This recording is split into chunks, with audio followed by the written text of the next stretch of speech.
Aujourd'hui, nous allons faire une petite étude. Ce ne sera pas trop long, j'espère, je pense. Ce ne sera pas trop long. Ce sera juste une petite étude pour pouvoir faire un léger comparatif. Alors, je l'ai intitulé « Étude comparative entre le royaume de Dieu et le royaume de Satan ». Amen. Amen. Étude comparative entre le royaume de Dieu et le royaume de Satan.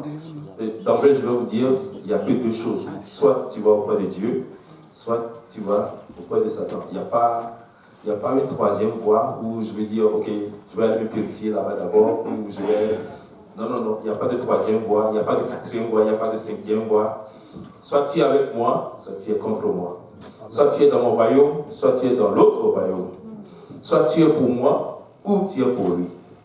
Donc, nous avons choisi, nous tous qui sommes ici, je l'espère, nous avons choisi Dieu. Nous avons choisi le royaume de Dieu. Nous avons choisi le royaume des cieux. Et donc, c'est ce que nous allons voir. D'emblée, je vais dire que normalement, on compare des choses comparables. On va comparer deux pommes, on va comparer deux bananes, on va comparer deux voitures, on va comparer des choses qui sont semblables ou comparables. Mais l'étude comparative que nous faisons ne veut pas dire que c'est deux royaumes semblables. Non, c'est des choses qui sont vraiment à l'opposé l'une de l'autre. C'est très très loin. Le royaume de Dieu est très très grand, est immense, ça n'a pas de limite. Et le royaume de Satan est tout petit, tout petit, tout petit. Satan n'arrive même pas au chemin de Dieu. Et Dieu, il est tellement grand, il est tellement immense, c'est sa volonté même qui fait qu'il existe encore. Amen. Donc, il n'y a pas de comparatif entre les deux. La raison pour laquelle nous faisons cette étude-là, c'est que si nous sommes dans le royaume de Dieu, il faut que nous y restions jusqu'à la fin. Parce que la tentation arrive très très souvent. Et c'est très fréquent. Le défi, ce n'est pas de rentrer dans les eaux du baptême pour se faire baptiser. Le défi, ce n'est pas de recevoir le don du Saint-Esprit. Ce n'est pas un défi. On voit ça tous les jours, tous les dimanches. Pas plus tard que dimanche passé, quelqu'un s'est fait baptiser. Lors de la conférence, des gens se sont fait baptiser. Ils ont reçu le don du Saint-Esprit. Et ça arrive tous les dimanches. Ce n'est pas ça le défi. Le défi, c'est de rester jusqu'à la fin. Amen. Amen. Un autre exemple. On a baptisé tellement de gens dans cette église. On est là depuis combien de temps seulement? 5, 6 ans, 7 ans. Et on a baptisé tellement de gens ici. Depuis que ce baptistère-là existe, on a baptisé tellement de gens que toutes ces personnes-là qui ont été baptisées ici, si elles devaient être là, il n'y aurait pas assez de place pour elles et nous. Amen. Il n'y aurait pas assez de place. Il y a certains dimanches, on baptisait 2, 3, 4 personnes. Des fois, on baptisait 5 personnes en même temps. Des fois, c'était la file en arrière. Tel devait sortir de la salle d'essayage ou la salle où il se change avant que l'autre n'entre. Et on avait des défis même pour pouvoir remettre les robes et autres. Donc, si toutes ces personnes-là devaient revenir et s'asseoir ici, on n'aurait pas de place. Il n'y a pas qu'on aurait changé d'endroit pour trouver un endroit beaucoup plus grand pour recueillir toutes ces personnes. Donc le défi, c'est de rester. Le défi, c'est d'arriver jusqu'à la fin. Et la parole de Dieu nous dit, mieux vaut la fin d'une chose que son commencement. Amen. Et ce n'est pas la façon dont tu commences qui est importante. Des fois, tu peux commencer tout proche. Des fois, tu peux commencer de façon bizarre. Des fois, tu peux commencer de façon erratique. Des fois, tu peux commencer en zigzagant. Mais arriver à la fin, comme il faut, c'est ça qui est le plus important. Amen. Amen. C'est ça qui est le plus important. Et tout le temps, nous sommes attirés. Le royaume, l'autre royaume, c'est-à-dire le royaume de Satan, vient nous enquiquiner, même jusque dans la maison de Dieu.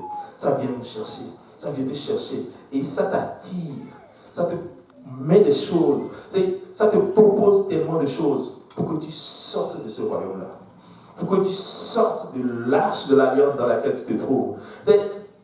Regardez cette image-là. Peut-être les gens sont dans l'arche de l'Alliance. L'arche de Noé. S'il était en train de puer là-bas, ça ne sentait pas bon avec les animaux qui étaient dedans. Tout le monde devait faire ses besoins dedans. La porte n'était pas encore fermée. Mais de temps en temps, j'imagine qu'il y a des gens qui étaient dehors, qui faisaient la fête, qui faisaient toutes sortes de choses. Et puis les gens qui étaient au-dedans devaient se dire, mince, qu'est-ce que je fais ici? Qu'est-ce que je fais ici dans toute cette mauvaise odeur? Qu'est-ce que je fais ici? Est-ce que je perds mon temps en restant ici? Est-ce que je perds du temps en étant dans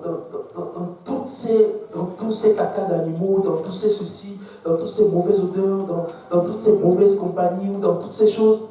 Est-ce que je perds mon temps? Regarde les gens qui sont dehors. Regardez-les. Comment ils sont contents, comment ils font la fête. Comment ils sont joyeux. Amen. Donc de temps en temps, le royaume du diable n'est pas loin. Ne pensez pas que c'est loin quelque part. Nous y sommes. Et le royaume des cieux, il est proche aussi. Il est en nous. À partir du moment où on accepte le Seigneur Jésus, le royaume des cieux est en nous. Amen. Donc nous allons faire cette étude-là et nous allons voir un certain nombre de choses. Nous allons voir la nature du royaume. Nous allons voir les caractéristiques du royaume. Nous allons voir l'admission au royaume. Nous allons voir les membres du royaume. Et puis nous allons faire une conclusion par rapport à ça. Amen. Amen. La nature du royaume. Le royaume de Dieu. 1 Timothée 1, 17 nous dit: Ô roi des siècles immortels, invisible, seul Dieu, soit honneur et gloire au siècle des siècles. Amen. Vous savez, Dieu, il règne éternellement. Dieu, il règne éternellement. Dieu, la parole de Dieu nous dit, avant Dieu, il n'a point été formé de Dieu. Avant moi, il n'a point été formé de Dieu. Cela veut dire, avant moi, là, ça n'existe pas. Parce que c'est moi qui ai créé le temps. Celui qui a créé le temps, l'avant lui, ça n'existe pas. Le temps, c'est dans le temps, lorsque nous sommes dans le temps que nous disons avant, après, demain, après-demain, avant-hier, hier, avant-hier. C'est parce que nous sommes dans le temps que nous disons ça. Mais celui qui n'est pas dans le temps ne veut pas dire ça. Parce qu'il n'est pas le temps. Aujourd'hui, c'est hier, c'est demain. Le temps n'existe pas pour lui. Donc quand il dit, avant moi, il n'a point été formé de Dieu, c'est-à-dire, l'avant moi n'existe pas. J'existe par moi-même. J'existe de toute éternité.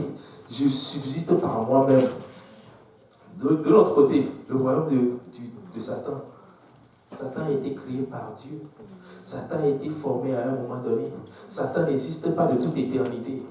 Satan a été créé à un moment donné. Et il a un point de départ. Dieu n'a pas de point de départ.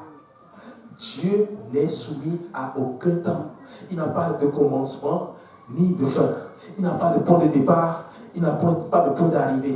Il est infini par le commencement et il est infini par la fin.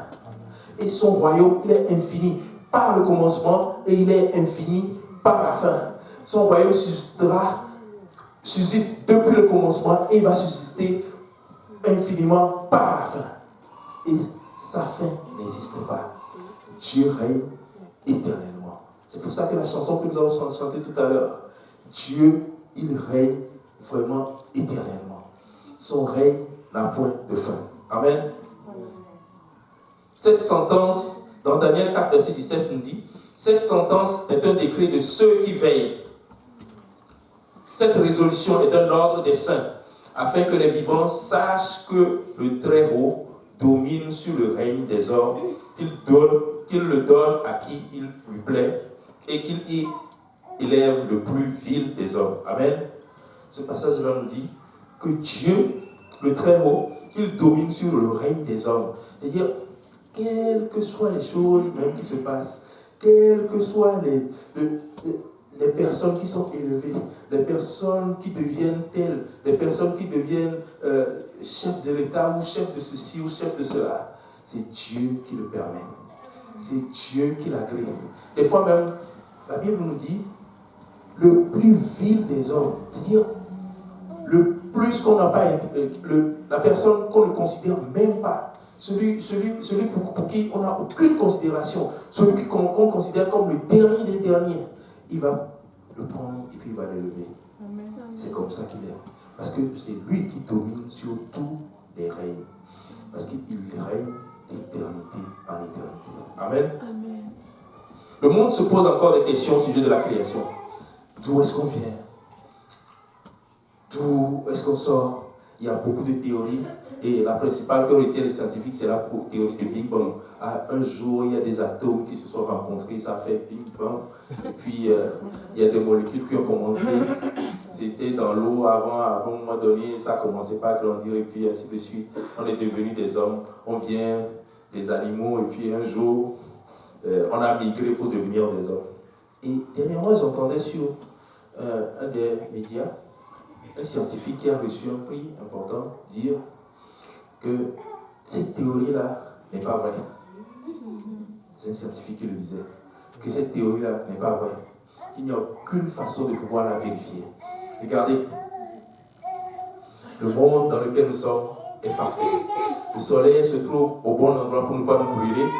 La lune se trouve au bon endroit. Nous sommes sur la terre, nous tournons autour de nous-mêmes. Et la terre tourne autour d'elle-même et elle tourne autour du soleil.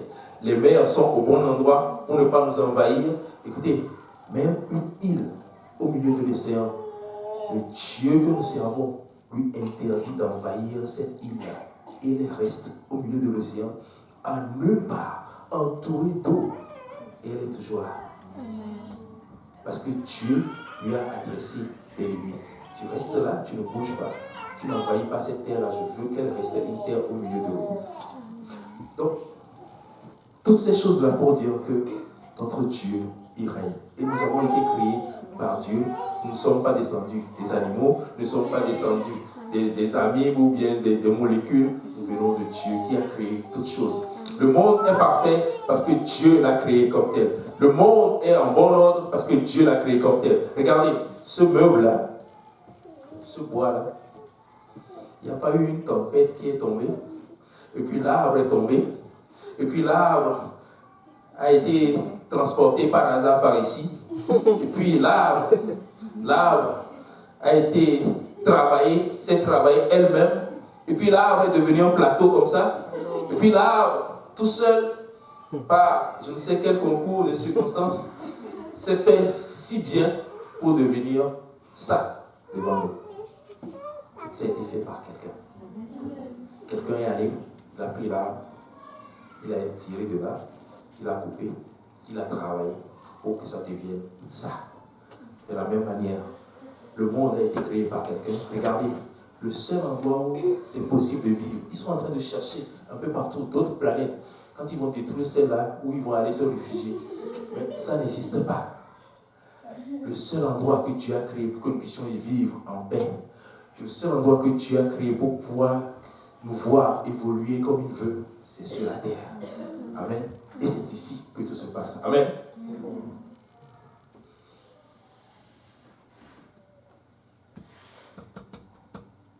Le diable aussi règne. Jean 12, verset 31 dit: maintenant a lieu le jugement de ce monde.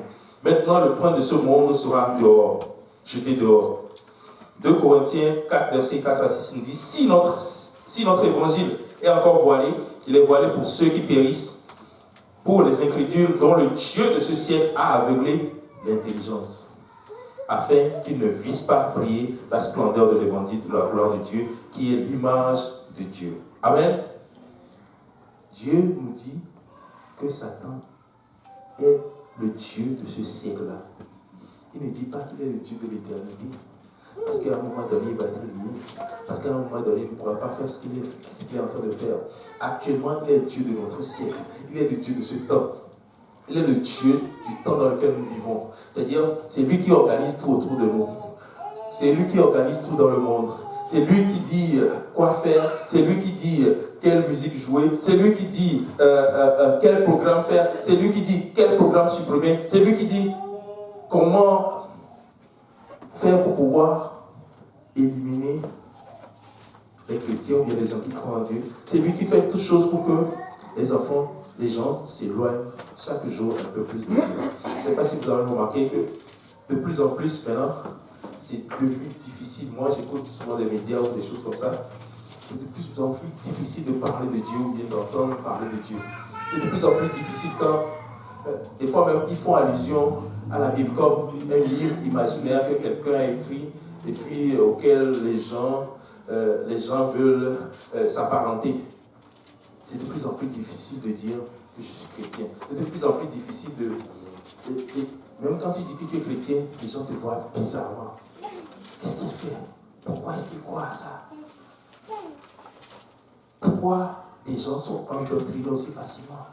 Et pourtant, c'est plutôt eux qui sont endoctrinés. Ils sont endoctrinés par le diable. Parce que c'est lui le maître de ce siècle-là. Et c'est lui qui leur dicte tout ce qu'ils doivent faire.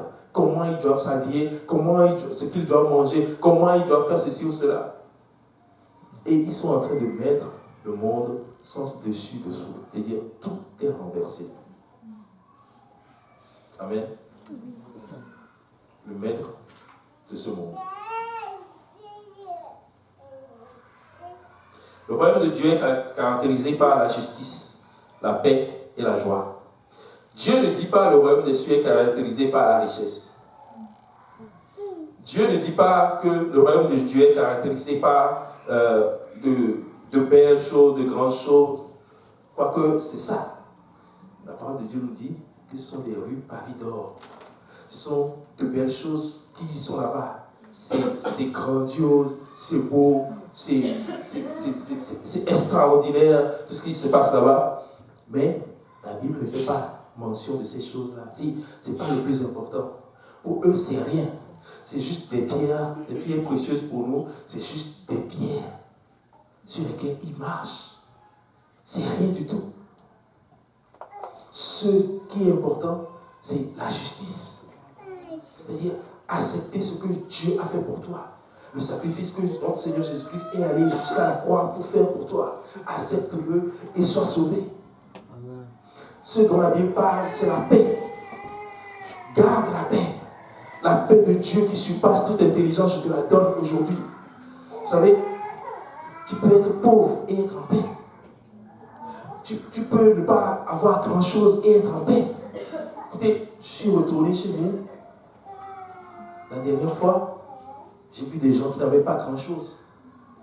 Ils avaient la paix. Ils avaient la joie. Ils n'ont pas grand-chose. Ils ne savent même pas si demain ils vont manger.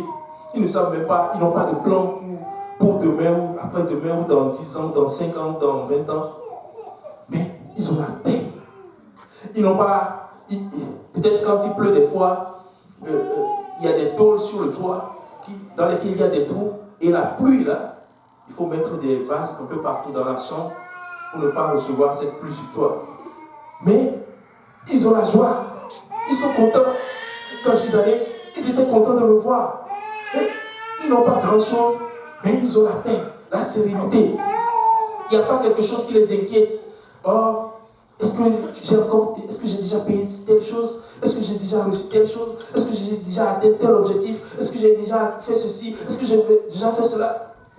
Ils n'ont pas ça. Ils vivent en paix. Je disais à quelqu'un, aujourd'hui même, que lorsque j'étais parti,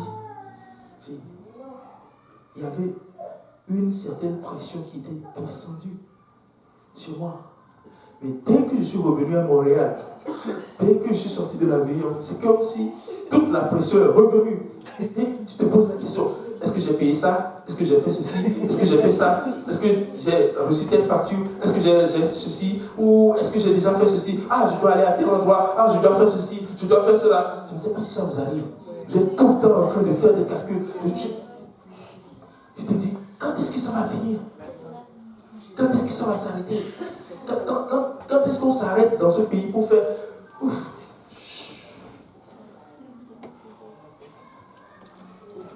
Amen. Le royaume de Dieu, c'est la justice, la paix, la joie. Car le royaume de Dieu, dans Romains 14, verset 17, car le royaume de Dieu, ce n'est pas le manger et le boire, mais la justice, la paix et la joie par le Saint-Esprit. Ce n'est pas le manger et le boire. Amen. Ce n'est pas le manger et le boire. Toutes les difficultés que nous traversons, tous les problèmes auxquels nous faisons face, la plupart, c'est à cause du manger et du boire. La plupart à cause du manger du bois. Non seulement pour aujourd'hui, mais je vais m'en garder suffisamment pour demain, pour dans 10 ans, pour dans 20 ans, pour mes enfants, pour mes petits-enfants, ainsi de suite. Et vous allez vous rendre compte, des gens sont multimillionnaires, multimilliardaires. Mais ils cherchent encore. Ils cherchent toujours. Ils n'ont pas la paix quand ils dorment. Ils se réveillent en pleine nuit.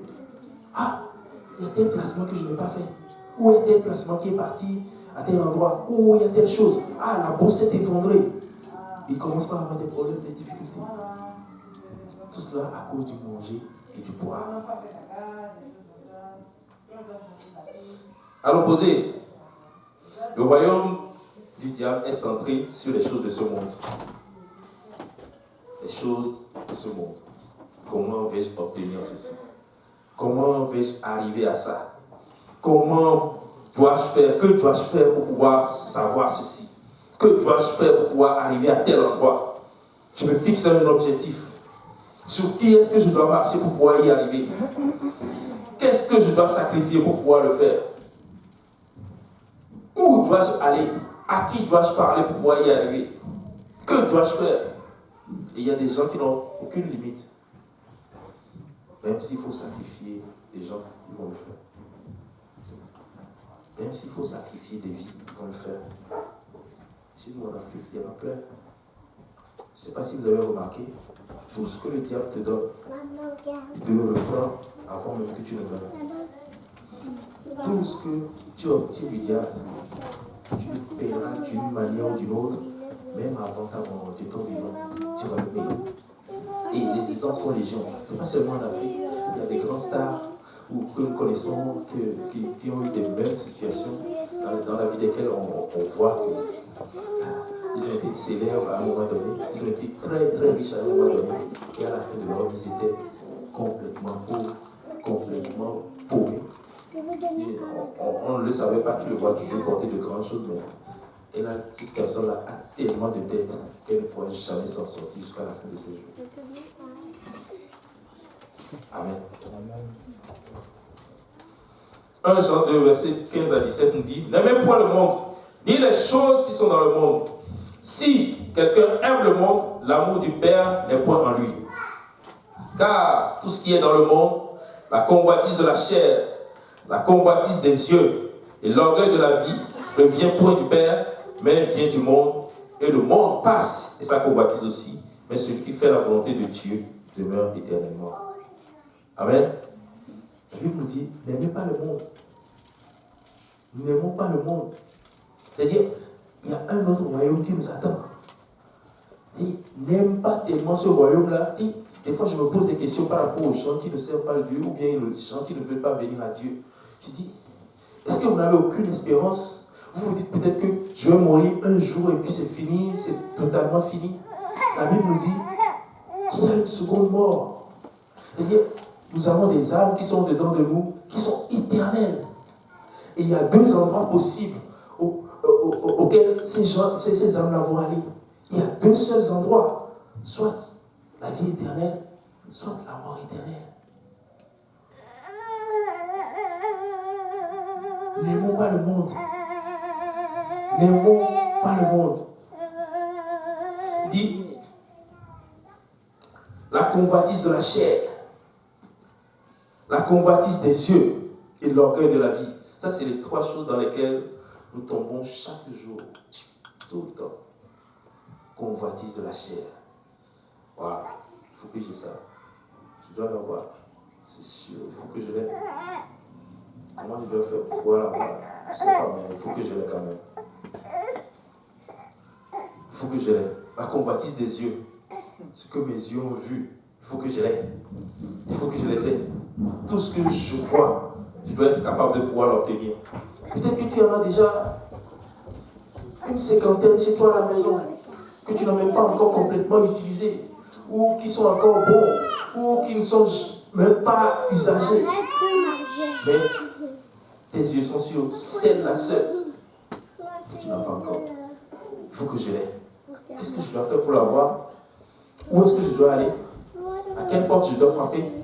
Et des fois, même ces choses-là, non seulement nous font tomber dans des péchés, mais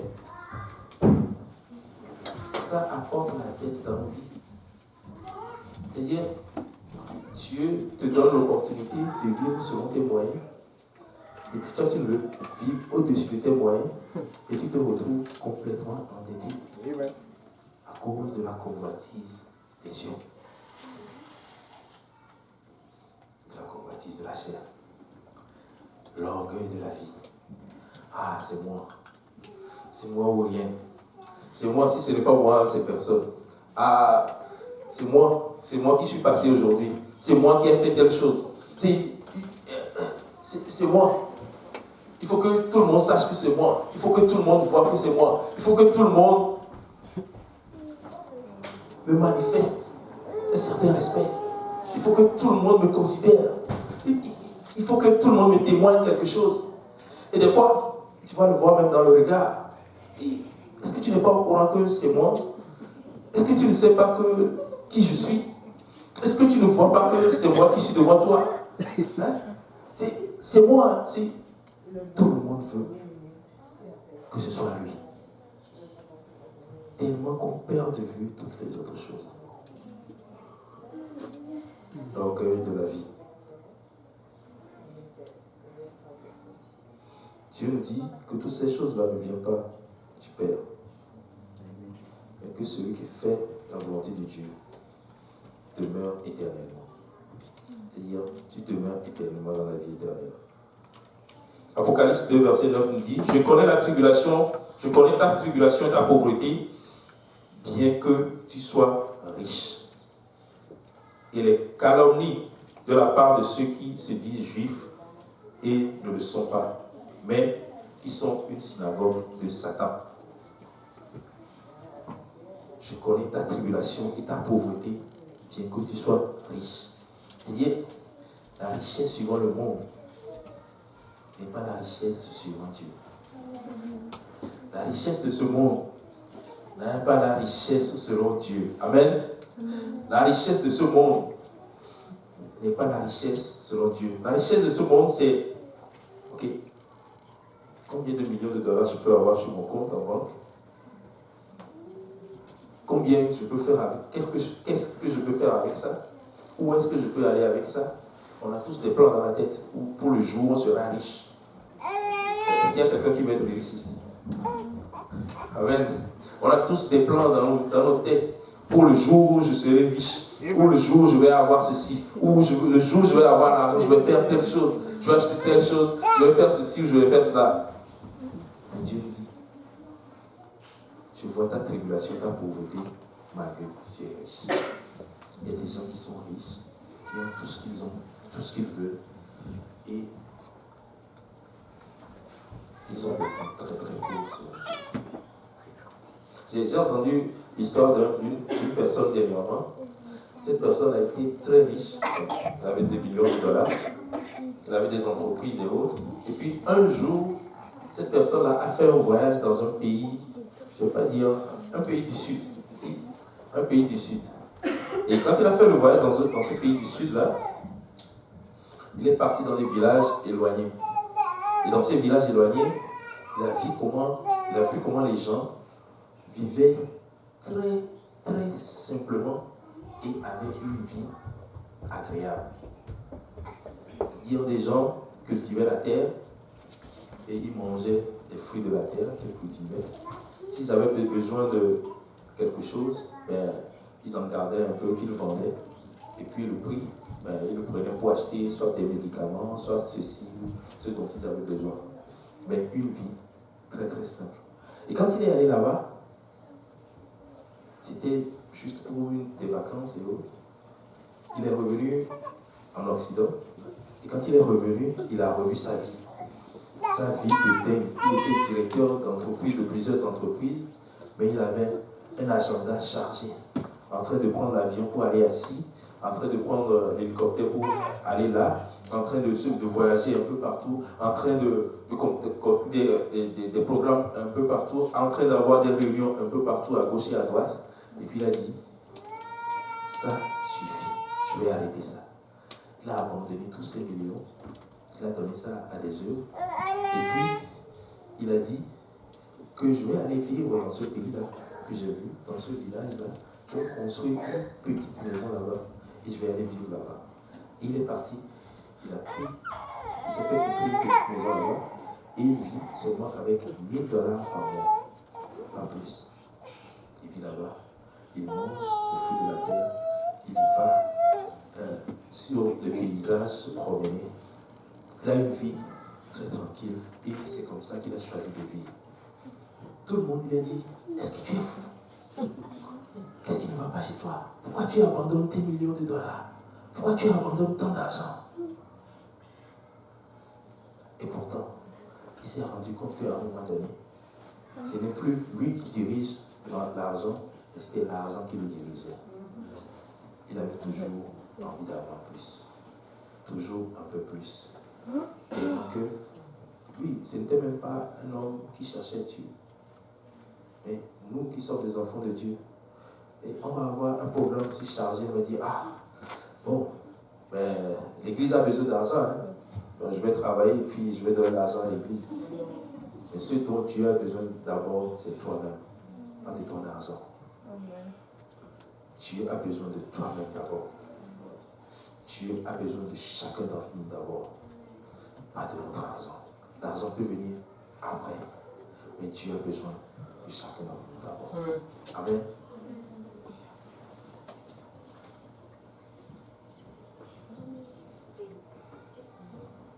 Luc 9, verset 11 nous dit, Jésus, ayant assemblé les 12, leur donna force et pouvoir sur les démons avec la puissance de guérir les maladies. Et même s'il y a un royaume qui existe pour le diable, Jésus nous a donné la puissance sur eux, le pouvoir de pouvoir les chasser. C'est-à-dire, ils vont venir nous enquiquiner. Des fois, ils viennent juste pour te tester. Des fois, ils viennent juste pour tenter, pour voir si réellement tu es un enfant de Dieu. Des fois, il va venir voir. Depuis là, je sais que le frère X, il est enfant de Dieu. Il a commencé par aller dans la maison de Dieu, il s'est converti. Il a fait telle chose et autre. Et pourtant, on fumait ensemble alors. Bon, ok, je vais envoyer un des gars avec qui il fumait pour le saluer, pour voir s'il va le prendre. Peut-être qu'il va être en train de fumer et puis il va voir si... Ou peut-être c'est l'alcool, ou c'est peut-être la drogue. Je vais envoyer quelqu'un juste pour qu'il voit. Ou il va juste... Je vais lui envoyer juste une petite image pour voir si ça va lui donner envie de replonger. Il tente sa chance. Et des fois, il est surpris de le voir tomber dans le ballon. Oh, il est tombé dedans. Oh, il a accepté. Oh, il veut venir. Malgré tout ce qu'il a fait, malgré qu'il a sauté, qu'il a dit qu'il Satan est en bas. Il a dansé, il a sauté sur mon royaume. Et c'est lui qui revient encore dans mon royaume. Malgré qu'il m'a lié, je lie Satan aujourd'hui, je lie son royaume aujourd'hui. Et c'est lui qui revient encore. Écoutez, Satan, il est surpris. Parce que quand il nous voit dans la maison de Dieu en train de chanter, de danser, de célébrer le Seigneur, ça lui fait peur. Il dit, waouh, ça c'est des enfants de Dieu. Qu'est-ce que je peux faire? Je veux juste tenter quelque chose pour voir s'ils vont tomber dedans. Je vais juste essayer quelque chose. Amen. Le royaume de Dieu est aussi caractérisé par la vérité. Amen. La vérité. Jésus dit, je suis le chemin, la vérité et la vie. Et nul ne vient au Père que par moi. Je suis le chemin, la vérité et la vie. C'est-à-dire, le chemin pour aller au ciel, ou bien le chemin pour aller dans le royaume, c'est moi. La vérité, c'est-à-dire, ce qu'il faut savoir pour pouvoir aller dans le royaume, c'est encore moi. La vie éternelle, si tu veux la voir, c'est encore moi. Si, en dehors de moi, il n'y a pas de chemin. En dehors de moi, il n'y a pas de vérité. Et en dehors de moi, il n'y a pas de vie éternelle. C'est-à-dire, si tu veux aller dans mon royaume, il faut que tu passes par moi. Si tu veux savoir ce qu'il faut faire pour pouvoir y aller, c'est encore moi qui l'ai fait. Et arriver dans mon royaume, si tu veux avoir la vie éternelle, c'est encore moi qui la donne. Amen. Jean 8, verset 30 à 32 nous dit, comme Jésus parlait ainsi, plusieurs crurent en lui, et il dit aux Juifs qui avaient cru en lui, si vous demeurez dans ma parole, vous êtes vraiment mes disciples. Vous connaîtrez la vérité, et la vérité vous affranchira. Amen. Vous savez, même dans la vie de tous les jours, simplement dans la vie simple de tous les jours, quand on connaît la vérité, ça nous affranchit. Ça nous affranchit de l'esclavage dans lequel nous nous trouvons. Ça nous affranchit du lourd fardeau que nous portons. Vous savez, même si quelqu'un, par exemple, ne sait pas que il y a un moyen pour pouvoir se déplacer d'une ville à une autre. Je me rappelle, à un moment donné, dans nos pays, les gens se déplaçaient soit à pied, ou bien soit sur des dos d'animaux, que ce soit le cheval, l'âne ou autre chose. Mais c'est long, c'est fastidieux, c'est fatigant. Tu vas avoir des problèmes au niveau des reins à t'asseoir sur ces animaux-là. Et même les petites voitures qui étaient tirées par des animaux, c'était pas agréable dedans, c'était pas confortable dedans. On mettait des sièges, mais de temps en temps ça devait tomber dans des trous, et puis tu te soulevais, et puis tu descendais encore sur ton siège, ça devait faire mal. Mais à ces gens-là, s'ils étaient à notre époque aujourd'hui, et qu'on leur disait, oh, il y a une voiture, il y a un avion, il y a un bateau, tu peux te rendre là-bas en un clin d'œil, en 1 heure, c'est fini. Tu n'as pas besoin de faire des voyages de plusieurs journées. Ça, c'est la vérité. Et ça va les affranchir de l'esclavage de la marche, de l'esclavage du fardeau qu'ils sont obligés de porter eux-mêmes. Et c'est la même chose qui se passe dans la maison de Dieu. Et quand tu connais la vérité qui va t'affranchir du joug du péché, tu te saisis de cela et tu te dis, waouh, pourquoi est-ce que je n'ai pas su ça avant? Le diable était en train de me maltraiter. Ma vie ne ressemblait plus à rien. J'étais complètement plongé dans le péché. J'étais complètement plongé dans l'alcoolisme. J'étais complètement plongé dans toutes sortes de choses. Et des fois, ce n'est pas seulement des gens qui sont dehors ou bien des gens qui sont ailleurs. Des fois, c'est au milieu de nous. Des fois, c'est nous-mêmes. Nous sommes plongés dans toutes sortes d'addictions. C'est peut-être pas la drogue, c'est peut-être pas l'alcool, c'est peut-être pas autre chose, mais c'est peut-être la pornographie. Ou c'est peut-être autre chose. Ou c'est peut-être les réseaux sociaux. Ou c'est toutes sortes de choses qui nous éloignent de Dieu. Toutes sortes de choses qui ne nous permettent pas d'avoir du temps pour Dieu. Amen. La vérité nous affranchira. À partir du moment où tu connais la vérité, il faut que tu agisses conformément à la vérité. À partir du moment où tu sais que si j'appuie sur ça, je vais avoir la lumière, pourquoi est-ce que je vais me fatiguer à chercher des bougies, à chercher ceci, à chercher cela pour pouvoir éclairer, alors qu'il suffit juste de faire ça, d'avoir la lumière. Le royaume de Dieu, c'est la vérité. À l'opposé, le royaume du diable, c'est le mensonge, c'est la tromperie, c'est la ruse, c'est toutes sortes de choses pour pouvoir nous faire admettre des choses qu'on n'aurait pas admis en ayant la vérité. Genèse 3, verset 4 à 5. Alors le serpent dit à la femme, vous ne mourrez point, mais Dieu sait que le jour où vous mangerez, vos yeux s'ouvriront et que vous serez comme des dieux, connaissant le bien et le mal. Amen. Il a dit, vous n'allez pas mourir. Oh, mangez du fruit, vous n'allez pas mourir. Dieu, il a menti. Vous n'allez pas mourir si vous mangez ça. Mais Dieu, il sait que le jour que vous allez manger ça, vous allez être comme lui. Mais comme il ne veut pas que vous soyez comme lui, ben, il ne veut pas que vous le mangiez. La seule chose qu'il a oublié de leur dire, bien qu'il ne leur a pas dit, c'est que cette mort-là, elle était spirituelle. Et le jour où ils ont mangé vraiment de ce fruit-là, il y a eu une séparation entre eux et puis Dieu. Ils étaient morts spirituellement. Ils étaient séparés de Dieu. Et ils l'ont compris juste après avoir mangé. Des fois, on n'a pas toujours une seconde chance de pouvoir faire bonne impression. Des fois, on n'a pas une autre occasion de pouvoir revenir sur les choses. Des fois, tu n'as pas une autre opportunité de pouvoir revenir en arrière par rapport à ce que tu as fait. J'imagine que Adam et Ève, pendant des années, toutes les années de leur vie, ils ont dû parler à leurs enfants. Ils ont dû raconter à leurs enfants ce qui s'est passé dans le jardin.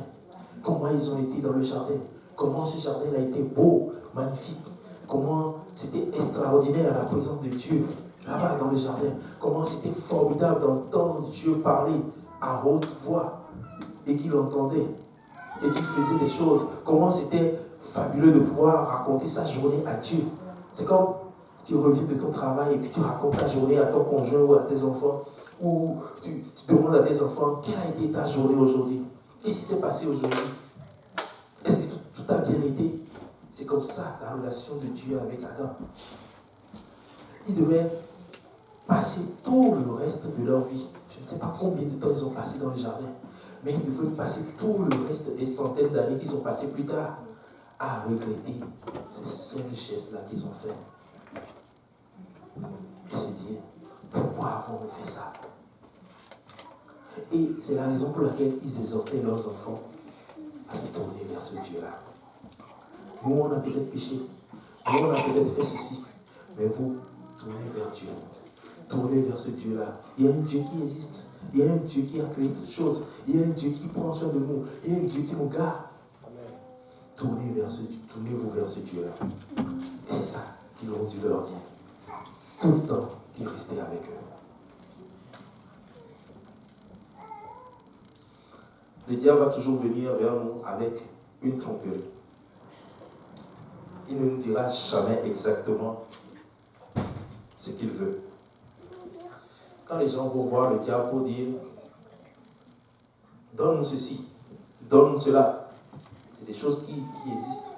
Et de plus en plus maintenant, il y a même des églises ou des faux pasteurs, comme la Bible le dit d'ailleurs, qui vont voir le diable dire « je veux une église de 2000 personnes, je veux une église de 3000 personnes, et puis je veux faire ça pour qu'il tombe, pour que d'autres personnes puissent voir que dans mon église, des gens tombent en faisant ça, et puis pour qu'ils viennent aussi. » Vous savez, quand tu vas quelque part, et que c'est autre chose que l'évangile, c'est-à-dire, il y a une chose qui ne me trompe pas, il y a une chose qui ne me trompe pas, c'est sûr. C'est que si tu ne me dis pas, répands-toi. Il y a quelque chose en nous-mêmes qui nous dit, répands-toi. Et si tu viens dans la maison de Dieu et qu'on ne te dit pas, répands-toi, il faut que tu fuis. Il faut que tu cours très très vite. Il faut que tu sortes de là vite. Parce que ce pourquoi notre Seigneur Jésus-Christ est venu, c'est pour la repentance. C'est-à-dire, la seule chose pour laquelle il veut que nous revenions à lui, c'est à cause du péché originel de Adam, qui est surtout toujours sur nous. Donc il veut que on se répande et qu'on sorte de ce péché-là pour revenir à lui. Et donc si tu vas dans une maison de Dieu, une soi-disant maison de Dieu, et qu'on ne prêche jamais la repentance, je connais, pas ici, hein, je connais en Afrique.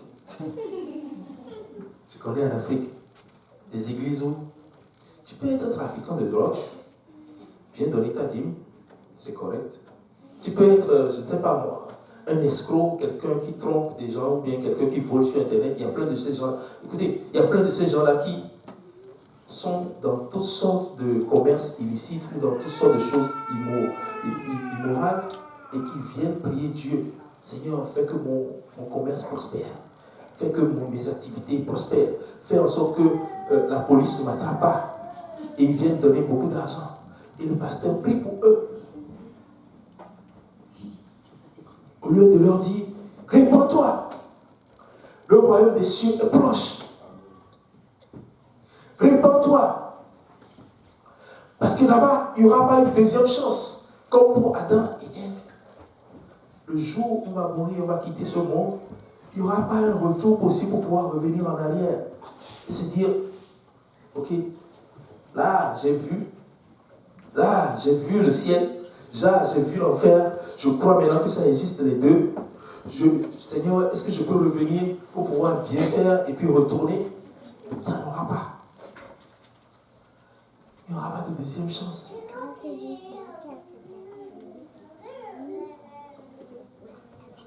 La dernière fois, j'étais en train de réfléchir, je me posais une question. Pourquoi les gens ont tellement de difficultés à croire? Et là, tu m'as fait voir quelque chose. Vous savez, quand Noé a dit aux gens que voilà, il va pleuvoir, l'eau va tomber du ciel, nous savons tous qu'à cette époque-là, il n'y avait jamais eu de pluie. C'était la vapeur qui sortait de la terre pour arroser les arbres et les plantes. Et donc, comme les gens n'avaient jamais vu de l'eau tomber du ciel, ils ne croyaient pas à ça. C'est impossible, c'est jamais arrivé. Ça fait des centaines d'années que nous vivons, on n'a jamais vu de l'eau tomber du ciel, ça ne se peut pas. Et donc, c'est quand ils l'ont vu qu'ils ont cru. Et à ce moment-là, c'était déjà trop tard. Ils n'étaient pas dans l'arche, ils étaient au dehors. Et la même chose se passe avec l'éternité. Les gens refusent de croire en l'éternité parce qu'ils n'ont jamais vu. Ils n'ont jamais vu ce qui se passait après la mort. Ils voient la mort. Tous les grands penseurs, toutes les personnes qui réfléchissent et autres, à un moment donné, quand il s'agit de la mort, il y a un point. Ils s'arrêtent à un moment donné, ils se disent, bon, le reste, on ne sait pas. Et c'est pour ça qu'ils ne veulent pas y croire. Je ne sais pas. Comme les autres se disaient, ça ne se peut pas. Il y a beaucoup de gens qui disent, après la mort, c'est rien, c'est fini. Il n'y a plus rien. C'est fini. Et pourtant, ce n'est pas ce que la Bible nous dit. Moi, je veux me préparer à après la mort. Moi, je veux me préparer à quelque chose qui viendra après. Moi, je veux me préparer à la vie éternelle. Moi, je veux me préparer pour l'éternité. Vous savez, des fois, la dernière fois, je disais à ma femme que quelqu'un, dans mon travail, se préparait un voyage pour dans 2 ans ou dans 3 ans, quand elle va avoir un certain âge. Et elle m'a fait voir, elle prépare pour dans 2 ans, dans 3 ans, un voyage, alors qu'on ne prépare même pas l'éternité. C'est-à-dire, chaque jour, on fait des plans, on fait des projets pour demain, pour après-demain, pour dans 2 ans, pour dans 3 ans, pour dans 10 ans. Mais on oublie de préparer l'éternité. Amen. Le royaume de Satan, c'est la tromperie. Il va toujours venir avec une tromperie. Il va toujours venir avec une ruse. Il va toujours venir avec quelque chose sans te dire exactement ce que ça va te coûter. Et la plupart du temps, ça va te coûter ton âme. Mais il ne dira pas ça au départ. Il ne va pas te montrer au départ son royaume. Regarde, si je te donne ceci, ce que tu me demandes, voici ce que je vais faire de toi après. Tu vas devenir mon esclave. Tu vas, pour l'éternité, tu vas aller dans les temps de feu avec moi. Et tu vas aller rester là-bas avec moi. Nous allons souffrir ensemble là-bas. Il ne te dira jamais ça. Il dira, qu'est-ce que tu veux? Ah, ça, ok, il n'y a pas de problème. C'est simple, c'est facile. Apporte ceci et puis moi je vais te... Ou signe ici, ou fais ceci. Souvent, il va te demander un peu de ton sang, ou un peu de sang de quelqu'un. En tout cas, tu vas sceller quelque chose. Mais ce que tu ne sais pas, c'est que tu es en train de sceller ton vie. Amen. Romains 1, verset 24 à 25 nous dit, c'est pourquoi Dieu les a livrés à l'impureté, selon les convoitises de leur cœur, en sorte qu'ils déshonorent eux-mêmes leur propre corps, eux qui ont changé la vérité de Dieu en mensonge, et qui ont adoré et servi la créature au lieu du Créateur, qui est béni éternellement. Amen. Dieu les a livrés à l'impureté. C'est-à-dire, à un moment donné, tu cherches tellement l'impureté que on te dit, ok, vas-y, go. Il y a une chose que je n'ai jamais comprise, c'est que quand tu apprends quelque chose de bien, tu le gardes pour le reste de ta vie. Et puis, peut-être que tu vas l'enseigner aussi à d'autres personnes. Ah, ça c'est une bonne chose, ça donne ceci, ça donne cela, ou ça fait ceci, ça fait cela. Mais la plupart des gens qui sortent de la maison de Dieu, la première chose dont ils se débarrassent, c'est la sanctification. On va jeter ça d'abord. Et non seulement ils s'en débarrassent, mais ils montrent ça aux autres qui sont toujours dans l'arche. Hey, perdez votre temps là-bas, hein. Regardez tout ce que je peux faire maintenant. Maintenant que je suis libre, maintenant que je suis délivré. Et pourtant, c'est maintenant qu'il est plutôt libre. C'est maintenant qu'il n'est plus libre. Et c'est la première chose dont il va se débarrasser. Et pourtant, est-ce que ce n'était pas une bonne chose? Est-ce que ce n'était pas une bonne chose de ne pas se livrer à la prostitution, par exemple? Est-ce que ce n'était pas une bonne chose de ne pas se livrer, de ne pas livrer son corps à toutes sortes d'addictions? Est-ce que ce n'était pas une bonne chose de bien s'habiller avant de sortir? Est-ce que ce n'était pas une bonne chose de faire les choses comme il faut? Il y a des gens à qui on n'a jamais enseigné la sanctification. Mais tu ne les verras jamais dans des situations bizarres ou habillés n'importe comment ou faisant toutes sortes de choses dehors. Tu ne les verras jamais. On ne leur a jamais enseigné ça.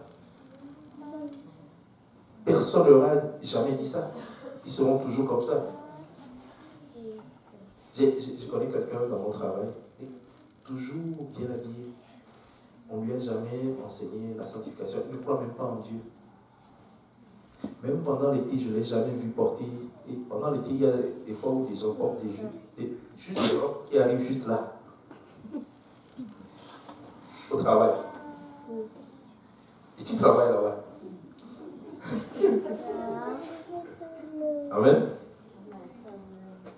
Et cette personne-là, une fois elle m'a dit, on était en train de passer, et puis elle a dit, je l'ai entendu, c'était pas moi directement, elle a dit, les gens viennent au travail, on dirait qu'ils vont à la plage. Amen. Le royaume de Dieu. Le royaume de Dieu est aussi caractérisé par la sainteté. Là, on vient de dénoncer un peu la sainteté.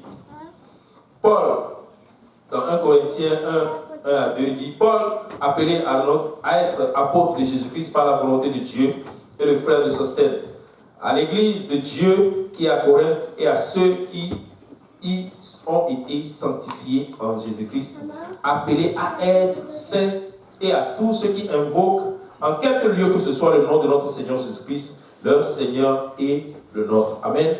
Paul nous dit que nous qui sommes enfants de Dieu, nous sommes appelés à être saints. Nous sommes appelés à la sanctification. Et la sanctification, c'est une action de tous les jours. C'est une action quotidienne. C'est-à-dire, tu dois te regarder à toi-même. Est-ce que je suis suffisamment sanctifié? Peut-être que les gens me voient, ils voient comment je m'habille, comment je me comporte et autres. Mais peut-être que ce n'est pas le vrai moi. Quand je suis ailleurs, c'est autre chose que je fais.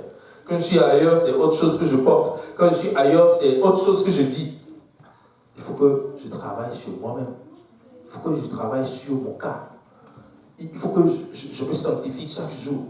Ou des fois même, ce n'est pas des actions, c'est juste la pensée. Oh, des gens me voient bien, habillé bien comme il faut. Mais ce à quoi je pense, si on pouvait voir ma pensée, ce serait terrible. Ce serait vraiment terrible. La sanctification. Dieu nous appelle tous à être saints. De l'autre côté, le royaume de Satan, dans le royaume de Satan, c'est le péché et le mal. Et Satan ne nous demande pas grand-chose. C'est simple. Plus de péché encore, plus de péché encore. À un moment donné, tu vas faire quelque chose, au lieu de te faire attraper pour que ça s'arrête, non, il va faire en sorte qu'on ne t'attrape pas. Tu te dis, j'ai fait ça, j'ai réussi. Ok, je vais recommencer encore plus de péché, jusqu'au jour où tu te retrouves à un endroit où seul Dieu peut te délivrer de là. Et à ce moment-là, il veut que tu meurs dans ton péché pour qu'il recueille ton âme. Ça, c'est le royaume de Satan. Le royaume de Dieu, c'est aussi la lumière. La lumière, c'est la première chose que Dieu a créée. C'est extraordinaire, c'est formidable. On ne peut rien faire aujourd'hui sans la lumière. On ne peut rien faire, même pendant le jour. Sans la lumière, on ne peut rien faire. Encore moins pendant la nuit. Hein? Tu te poses la question, pourquoi est-ce que Dieu a créé la lumière en premier? La lumière, il n'en a pas besoin. Il voit dans le noir. Il peut voir dans toutes sortes de choses, dans toutes sortes de situations. Il n'a pas besoin de la lumière pour voir. Il a créé la lumière pour nous. Pour que nous sachions que la première chose dont nous avons besoin, c'est la lumière de la parole de Dieu. Où est-ce que je dois me diriger? Qu'est-ce que je dois faire? Qu'est-ce que Dieu attend de moi? Qu'est-ce que je dois faire pour le Seigneur? Qu'est-ce que je dois faire pour pouvoir entrer dans le royaume des cieux? C'est ça la lumière. Et cette lumière-là nous permet de pouvoir nous diriger pour aller au royaume de Dieu. Amen. Jean 1, verset 4 nous dit, en elle était la vie, et la vie était la lumière des hommes.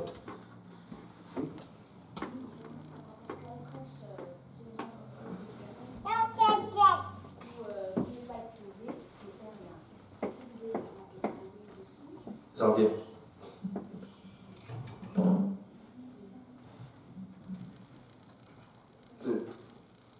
Ça vient. Elle a posé une question. Pour ne pas être sauvé, ne fais rien. Donc, j'ai dit, j'en viens. Ça fait partie des choses qu'on va dire tout à l'heure.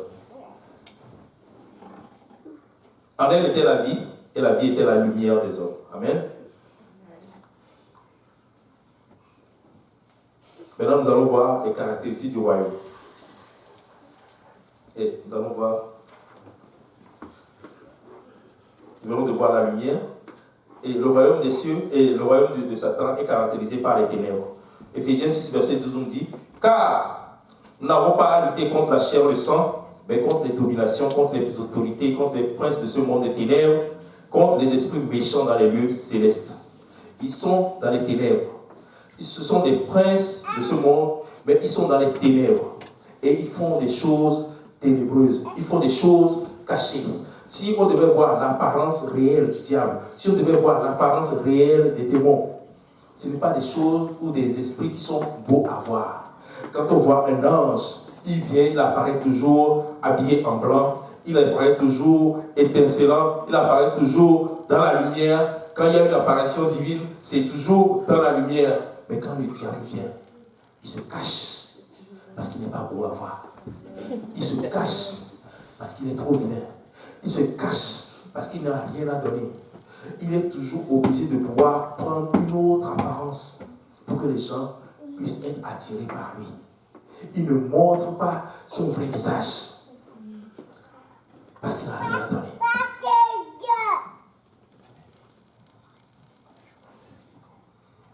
Le royaume de Dieu, c'est la vie éternelle. Jean 3, verset 16 nous dit, car Dieu a tant aimé le monde qu'il a donné son Fils unique afin que quiconque croit en lui ne périsse pas, mais qu'il ait la vie éternelle. Le royaume du diable, c'est la mort éternelle. Romains 6, verset 23 nous dit, car le salaire du péché, c'est la mort, mais le don gratuit de Dieu, c'est la vie éternelle en Jésus-Christ, le Seigneur. Apocalypse 9, verset 14 et 15 nous dit, et la mort, et le séjour des morts furent jetés dans les temps de feu. C'est la seconde mort. Les temps de feu, quiconque ne fut pas trouvé écrit dans le livre de vie fut jeté dans le temps de feu. Amen. Nous devons tout faire pour être écrit, pour que nos noms figurent dans le livre de la vie. Si ton nom ne figure pas dans le livre de la vie, il faut que tu commences maintenant.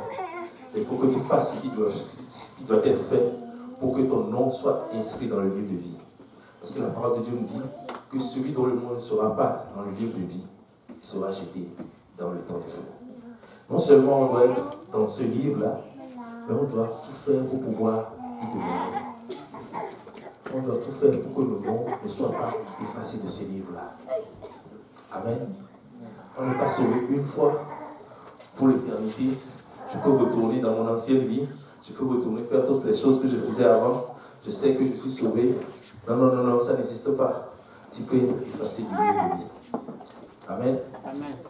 Si ce n'était pas possible, Moïse ne dirait pas à Dieu, efface-moi de ce livre-là.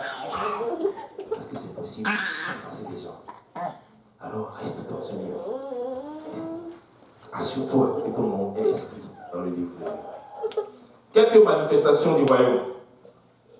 Le royaume de Dieu se manifeste par le salut, tandis que le royaume du diable se manifeste par la destruction. Acte 8, verset 12 nous dit, mais quand ils eurent cru à Philippe, qui leur annonçait la bonne nouvelle du royaume de Dieu et du nom du Seigneur Jésus-Christ, hommes et femmes se firent baptiser.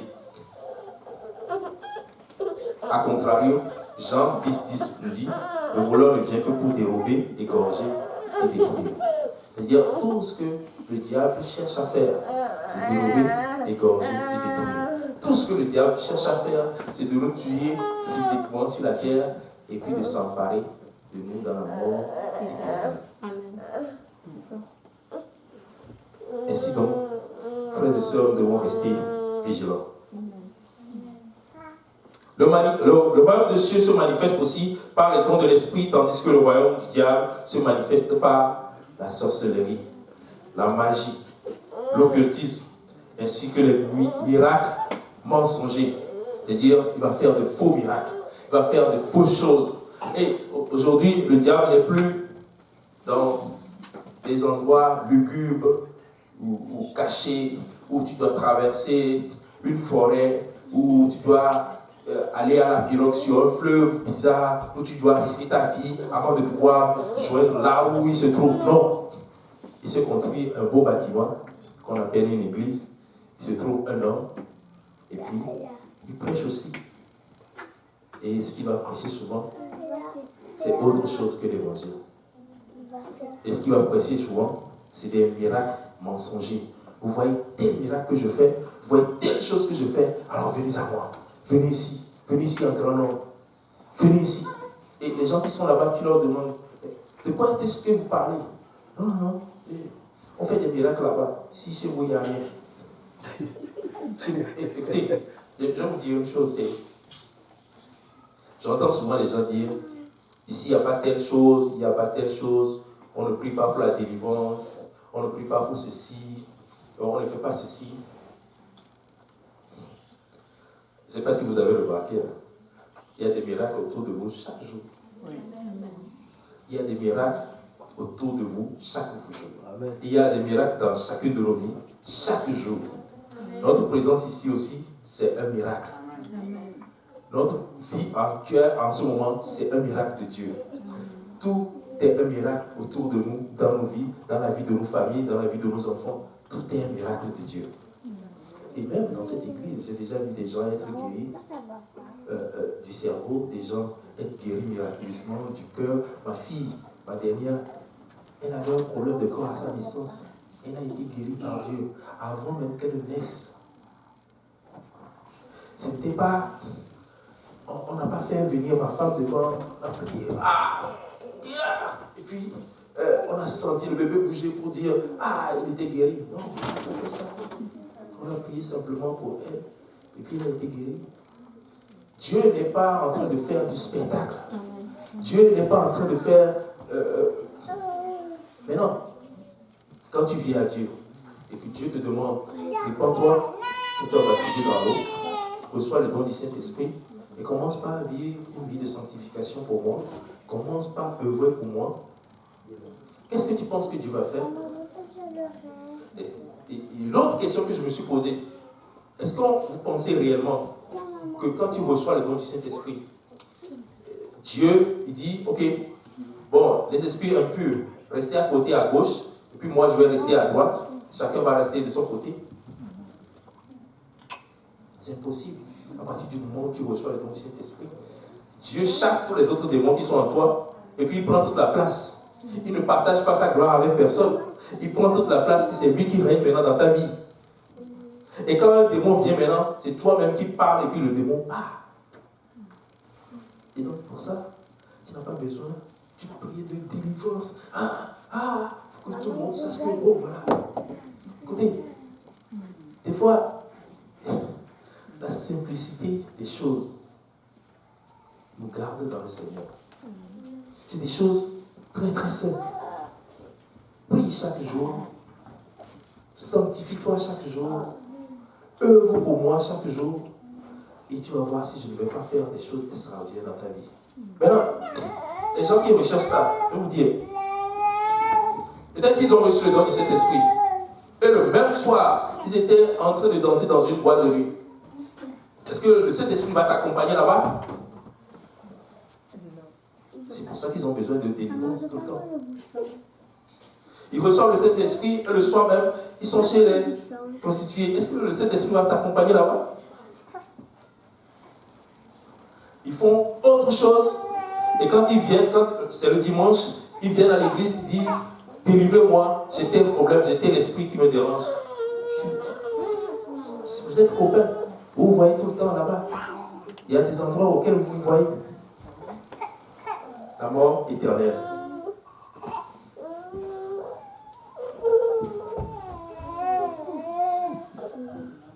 Admission des membres. Nous allons laisser Galates 5. Admission des membres. Dans le royaume de Dieu, on y entre par acte 2:38. Ça, tout le monde le sait. La repentance, le baptême d'eau, le baptême du Saint-Esprit. Et puis après, nous commençons par vivre une vie de sanctification. Et nous commençons par œuvrer dans le Seigneur. Et c'est comme ça qu'on entre dans le royaume des cieux. C'est-à-dire, tu viens ici, tu te fais baptiser, et puis tu commences à marcher avec le Seigneur. Tu reçois le don du Saint-Esprit, on prie pour toi. Et toutes les personnes que je connais qui ont vraiment cherché le Saint-Esprit, Dieu leur a donné. Des fois, c'est comme ça à certaines. D'autres personnes, c'est un peu plus élaboré, un peu plus tard. Mais quand tu le cherches, Dieu te le donne toujours, parce que c'est un don. Maintenant, à l'opposé, comment est-ce qu'on entre dans le royaume du diable? Rien. La parole de Dieu nous dit, car tous ont péché, ils sont privés de la gloire de Dieu. À partir du moment où tu nais d'un homme et d'une femme, tu es déjà dans le royaume de Satan. Qu'est-ce que tu as à faire? Rien. Oh, moi je vis une vie, je ne fais de mal à personne, je ne triche pas, je ne vole pas, je ne commets pas d'adultère, je ne fais pas ceci, je ne bois pas, je ne prends pas de la drogue. Je suis une bonne personne. Et pourtant, tu vas y aller. Parce que tu es né d'une femme. Tu es né dans le péché. Qu'est-ce que tu as besoin de faire pour pouvoir entrer dans le royaume des cieux et dans le royaume de Satan? Rien, absolument rien. Vis ta vie normalement, fais les choses comme tu les fais, fais tout comme tu penses, comme tu imagines, et puis tu vas naturellement aller dans le royaume des cieux et dans le royaume de Satan. Le royaume de Satan, les gens vont y aller en masse, naturellement, en faisant ce qu'ils ont toujours fait, en pensant comme ils ont toujours pensé, en étant dirigés par les gens qui ne sont pas de Dieu. Mais le royaume de Dieu, si tu veux y entrer, il faudra que tu fasses quelque chose. Le royaume des cieux, si tu veux entrer, il faudra que tu fasses quelque chose. Le royaume de Satan, pour y entrer, tu n'as besoin de rien faire. Le royaume de Dieu, pour y entrer, tu dois faire quelque chose. Le royaume de Satan, pour y entrer, tu n'as besoin de rien faire. Le royaume de Dieu, pour y rester et demeurer, après être entré, il faut que tu continues par faire quelque chose. Amen. Le royaume de Satan, pour pouvoir y rester et demeurer, tu n'as besoin de rien faire. Le royaume de Dieu, il faut que tu fasses quelque chose pour ne pas être retiré de ce royaume-là. Vous savez, le diable est toujours à nos portes. La parole de Dieu qui dit, il rôde autour de nous, cherchant qui dévorera. Il rôde toujours. On va chercher quelqu'un. Je veux voir peut-être quelqu'un qui est isolé, ou peut-être quelqu'un qui ne fait pas ci, ou peut-être quelqu'un qui a été blessé un peu, ou peut-être quelqu'un qui se sent à l'écart. Oh, personne ne se soucie de moi, même si je ne viens pas, personne ne s'en rend compte. Oh, personne ne me connaît. Oh, peut-être que j'ai même voulu chanter dans la chorale, ils m'ont refusé. Ah, moi, personne ne veut de moi. Ah, ça fait 2 semaines que je ne suis pas venu, personne ne m'a appelé. Bon, si ça en est ainsi, je vais faire 2 mois à la maison pour voir si quelqu'un va m'appeler. Je t'assure que c'est le diable qui est en train de te faire des plans pour pouvoir te tirer. Et écoutez, une chose que nous devons savoir, Si tu viens, quelqu'un te salue, c'est bon. Si elle ne te salue pas, gloire à Dieu. Amen. Si quelqu'un prend soin de toi, c'est bon. Si la personne ne prend pas, gloire à Dieu. Mais tu n'es pas venu ici pour quelqu'un. Tu n'es pas venu ici pour que quelqu'un te voie. Tu n'es pas venu ici pour que quelqu'un t'accepte. Tu n'es pas venu ici pour que quelqu'un t'admire. Tu n'es pas venu ici pour que quelqu'un t'apprécie. Tu es venu ici pour voir Dieu. Amen. Dieu seul. Je veux savoir ce que Dieu pense de moi. Est-ce que Dieu m'accepte? Est-ce que Dieu est content de moi? Quand Dieu regarde sur la terre, est-ce qu'il peut dire, ah, voici mon fils tel. Oh, voici ma fille telle. Je te permets, toi, diable, d'aller toucher quelque chose dans sa vie, mais je sais qu'il ne va jamais me renier. Je sais qu'il ne va jamais renoncer à moi. Je sais que je peux lui faire confiance. C'est ça que tu vas chercher. Est-ce que tu cherches ça d'abord? Amen.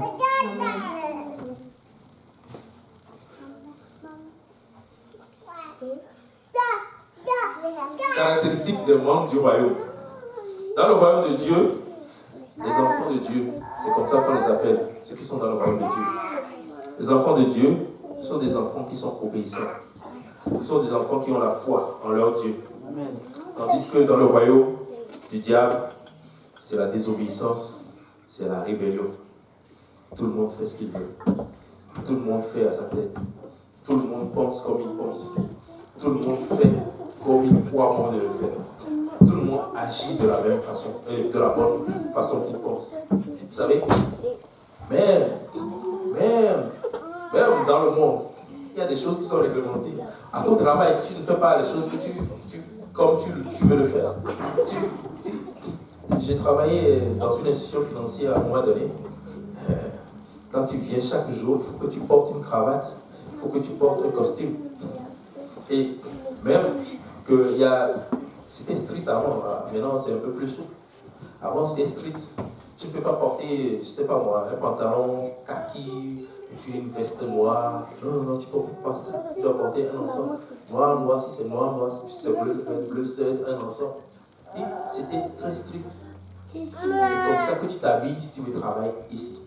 Si tu veux t'habiller comme si tu vas à la plage, tu ne viens pas ici. C'est comme ça. Et tout le monde, comme on avait un salaire à avoir à la fin, mais tout le monde s'habillait comme il faut. Pour pouvoir venir travailler. Tu ne fais pas ce que tu veux à ton travail. Si on te dit, ce que tu es en train de faire là, ce projet-là, il faut que tu le rendes au 1er de ce mois. Tu ne vas pas dire, moi je pense que je vais vous le donner le 6 ou le 7.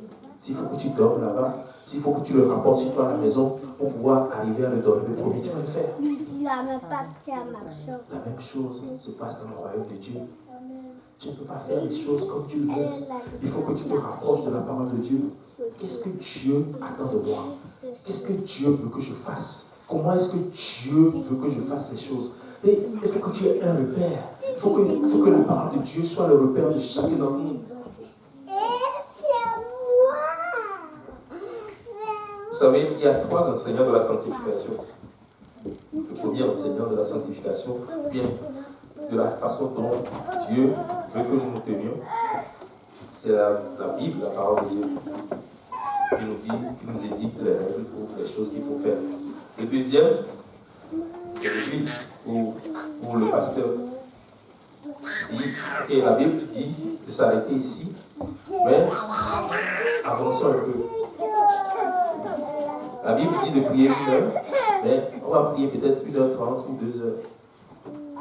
Comme ça, le jour où tu vas baisser un peu dans ta prière, tu ne vas pas dépasser le cadre de la Bible. Et le troisième enseignant, c'est le Saint-Esprit qui te parle à toi-même. Donc, ce que l'Église a dit, la Bible dit de prier 1 heure, l'Église a dit de prier 1h30 ou 2 heures, et toi, le Saint-Esprit t'encourage à prier peut-être 3 heures. Donc, tu es encore au-delà. Et donc, c'est ces 3 enseignants-là qui nous montrent jour après jour ce que nous devons faire, ce que nous ne devons pas faire. Et c'est la raison pour laquelle nous ne faisons pas ce que nous voulons. Et donc, nous faisons des choses qui se font dans ce royaume-là. Louons Dieu parce que la louange est à Dieu. Nous adorons Dieu parce que l'adoration, c'est ça que nous allons faire là-bas au ciel, dans ce royaume-là. Et nous faisons toutes sortes de choses, nous chantons, parce que c'est ce que nous allons faire là-bas. Et nous apprenons des choses que nous allons faire dans le royaume, nous les apprenons ici de la présence. En somme, nous voyons que le royaume de Dieu est de loin meilleur, excellent, extraordinaire. Mais s'il est facile d'entrer dans ce royaume-là, il n'est pas pour autant facile de rester. La chose que nous devons faire, c'est de rester dans ce royaume. Quand tu entres par les baptême, il faut que tu y demeures. Il faut que tu y demeures jusqu'à la fin de tes jours, jusqu'à la fin de la vie sur cette terre. La parole de Dieu nous dit, celui qui persévérera jusqu'à la fin sera sauvé. Il faut que tu persévères. Il faut que nous persévérions jusqu'à la fin. Il faut que nous allions jusqu'au bout de ce voyage-là que nous avons entrepris. Il faut que nous allions jusqu'au bout de tout ce que nous avons commencé. En définitive, j'aimerais nous dire dans le psaume 146, verset 10, la parole de Dieu nous dit, l'Éternel règne éternellement. Ton Dieu, ô Sion, subsiste d'âge en âge. Louez l'Éternel. Et c'est avec ça qu'on a commencé dans la chanson. Dieu règne. Amen. Dieu règne. Dieu dans son royaume règne. Il n'y a pas un seul jour où Dieu ne règne pas. Il n'y a pas un seul jour où le trône est vide. Il n'y a pas un seul jour où il n'y a personne sur le trône. Dieu règne. Dieu règne de toute éternité. Il a toujours régné avant même notre création et il régnera toujours après que nous soyons passés. Dieu règne. Même si tu es dans le problème, Dieu règne. Même quand tu es dans l'abondance, Dieu règne. Même si tu es content, Dieu règne. Même si tu n'es pas content, Dieu règne. Quand tu es malade, Dieu règne. Quand tu es en bonne santé, Dieu règne. Quel que soit ce que tu es, ça n'affecte pas le règne de Dieu. Si tu veux croire en Dieu, Dieu règne. Si tu refuses de croire en Dieu, Dieu règne quand même. Si tu veux obéir à Dieu, Dieu règne. Si tu veux désobéir à Dieu, Dieu règne quand même. Si tu veux faire la volonté de Dieu, Dieu règne. Si tu refuses de faire la volonté de Dieu, Dieu règne quand même. Quoi que tu fasses, Dieu règne. Et son règne doit prendre fin.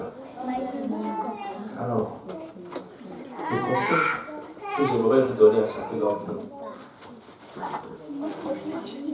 c'est de rester dans le règne. Tout à chacun d'entre nous, nous y sommes déjà entrés. Les défis, comme je l'ai dit, ce n'est pas de rentrer, c'est de demeurer jusqu'à la fin. Alors, faisons tout. Examinons-nous chaque jour dans le miroir de la parole de Dieu pour voir est-ce que je suis conforme à la parole de Dieu. Est-ce que ce que je fais aujourd'hui, c'est ce que Dieu attend de moi? Est-ce que, en quoi est-ce que je dois m'améliorer? Tu dois prier et demander à Dieu, Seigneur, sonde-moi et connais-moi. Montre-moi les défauts. Montre-moi les choses que je dois changer. Montre-moi là où je dois m'améliorer. Et ce Dieu va te le montrer jour après jour. Vous savez, il y a de ces prières-là que tu fais, tu vas avoir le résultat tout de suite. Si tu dis à Dieu, Seigneur, donne-moi $1 million, tu vas prier longtemps. Et si tu dis, Seigneur, montre-moi les faiblesses. Je veux changer, Seigneur. Je veux être transformé, Seigneur. Et je veux que quelque chose change dans ma vie. Je veux avoir ma vie changée. Je veux avoir la réponse tout de suite. Tout de suite, tu vas envoyer quelqu'un. Tout de suite, tu vas faire en sorte que quelqu'un vienne te parler. Tout de suite, tu vas te montrer quelque chose dans sa parole. Tout de suite, en tout cas, tu vas t'envoyer la réponse tout de suite. Parce qu'il ne veut pas que quelqu'un qui veut être sauvé tente pour être rattrapé par l'autre. Alors, nous avons vu 2 royaumes aujourd'hui qui n'ont rien de comparable. Comme je l'ai dit au début, il faut comparer 2 choses comparables. Ils n'ont rien de comparable. Nous sommes dans le meilleur royaume.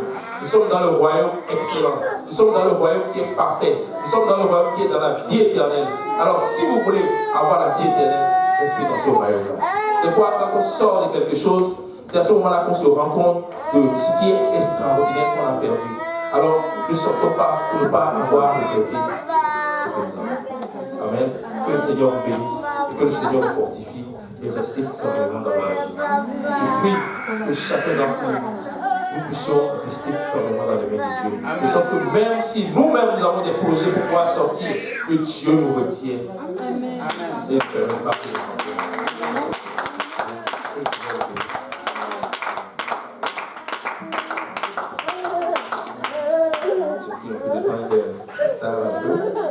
nous allons nous lever pour prier.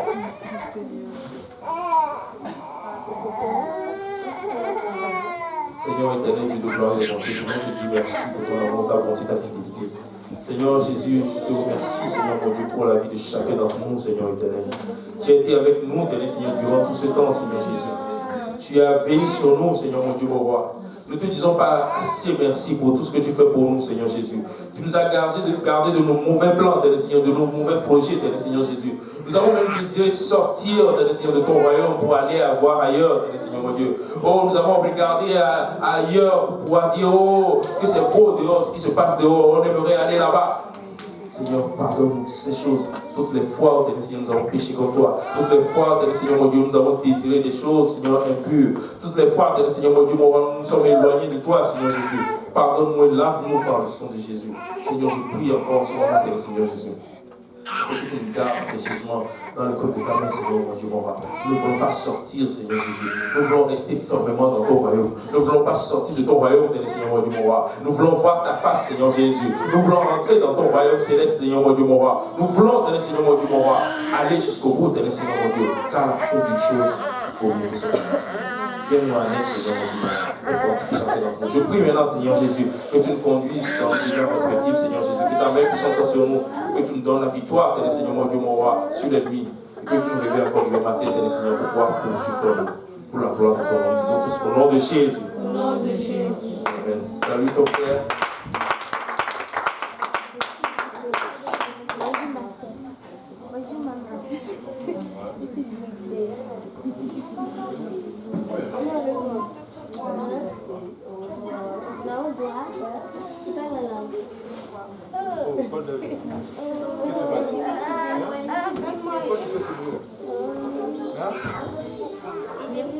Gloire à Dieu tout le monde. Gloire à Dieu tout le monde. Et le pasteur Achille a une information urgente à communiquer. C'est plus une requête de prière urgente. En fait, j'aimerais qu'on prie pour notre sœur, la sœur Ariane. Elle traverse présentement, je ne sais pas, probablement qu'il y en a qui sont au courant, une situation très difficile d'immigration. Et nous aimerons prier pour elle. Et c'est vraiment une question d'heure. Et on va prier avec toute la foi possible. Il y a une chose qui est sûre, c'est que notre Dieu répond aux prières. C'est lui qui donne les papiers, ce n'est pas un agent d'immigration. On a plusieurs témoignages ici. Nous voulons prier. Notre volonté, bien évidemment, c'est qu'elle ait des papiers. Mais on veut prier que la volonté de Dieu soit faite et ceci de manière parfaite. Et peu importe ce qui va arriver, peu importe la décision par-dessus tout, je voudrais qu'on prie aussi pour notre soeur qu'elle garde la foi et qu'elle révère dans son service pour le Seigneur. Amen. Et peu importe ce qui va arriver, que ça ne fasse rien d'autre que la fortifier dans la foi. Et j'aimerais que ça ne s'arrête pas ici. Ça vaut vraiment sérieusement un bon temps dans notre prière personnelle pour prier pour elle. Je pense que ce ne sera pas de trop. Amen. Et je ne peux pas te dire que ton frère ou même ta soeur va prier pour elle, mais ta prière va faire la différence. Amen. Donc, je ne sais pas si on peut lever nos voix ensemble et prier pour elle. Seigneur Dieu de gloire, Papa, nous te rendons grâce, Seigneur, Papa, pour ta bonté, Seigneur. Pour fidélité et ta miséricorde, Papa, et Seigneur Dieu de gloire, nous nous approchons, Seigneur Dieu de gloire, de toi. Par le moyen de la foi et de la gloire, Papa, tu dis que si Dieu s'accorde pour demander quelque chose en ton nom, et Seigneur Dieu de gloire, la chose nous sera accordée, Papa, et Seigneur. Papa, nous voulons prier premièrement, et Seigneur Dieu de gloire, pour ta volonté parfaite, Seigneur Dieu de gloire, la vie, Papa, de notre sœur, et Seigneur Dieu de gloire, et la bâtisse à la sœur Ariane, Seigneur. Nous voulons prier, Seigneur Dieu de gloire, Papa, pour tes frères, Seigneur Dieu de gloire, que tu fais par les hommes, Seigneur, que tu agis, Seigneur, Papa. Oh, Seigneur, d'une quelconque manière, Seigneur, envoie un ange, Seigneur, de gloire, de la nuit, Seigneur, convaincre, Seigneur, de gloire, ta chance. Papa, de revenir sa décision, Seigneur, de gloire, Papa, nous venons prier, Seigneur, que tu agisses, Seigneur, de gloire, dans la situation, Papa, de ta vie, Seigneur. Nous croyons que la terre t'appartient, éternel de gloire, papa, et c'est toi qui te lèves, papa, et t'appuies, Seigneur, de gloire, papa. Dans le nom de Jésus, Seigneur, papa, nous voulons appeler à toi, éternel de gloire, alors que qu'un homme, Seigneur, peut simplement rien faire, Seigneur. Nous savons que rien n'est impossible, Seigneur, de gloire, il a la chata. Seigneur, je prie, éternel de gloire, papa, pour ta fille, Seigneur, qu'elle garde, papa, la foi et les yeux, de foi, éternel de gloire, papa. Je prie, éternel de gloire, que cette situation, papa, la foi, peu importe ce que tu essaies de faire, je ne pas, papa, tu vas le punir, papa. Et cela va construire, papa, son bien, de la gloire, papa. Seigneur, de la gloire, tu vas éclater ta gloire dans cette situation, la peur de tout, Seigneur, de gloire, papa, comme toi seul est Dieu, Seigneur. C'est dans le nom de Jésus, papa, et les choses à la distance, alléluia. Papa, nous te clamons, Seigneur, de gloire, papa. Dans le nom de Jésus, la gloire de ta remplie, dans le nom de Jésus, papa, faire perfection, papa. Dans les prières, il y a plus de frères, c'est vrai, papa, dans les prières, dans le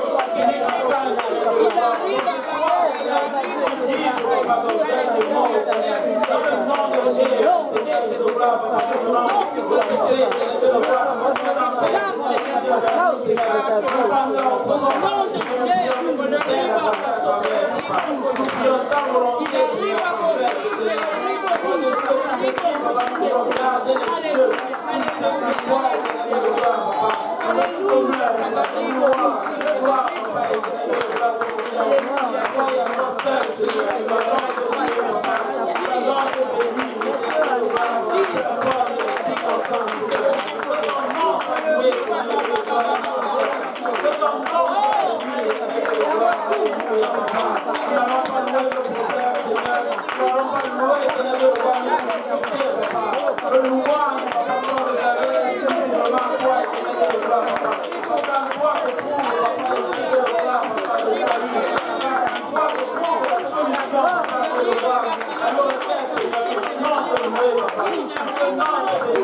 Amen. Amen. Dis à ton frère, Dieu règne.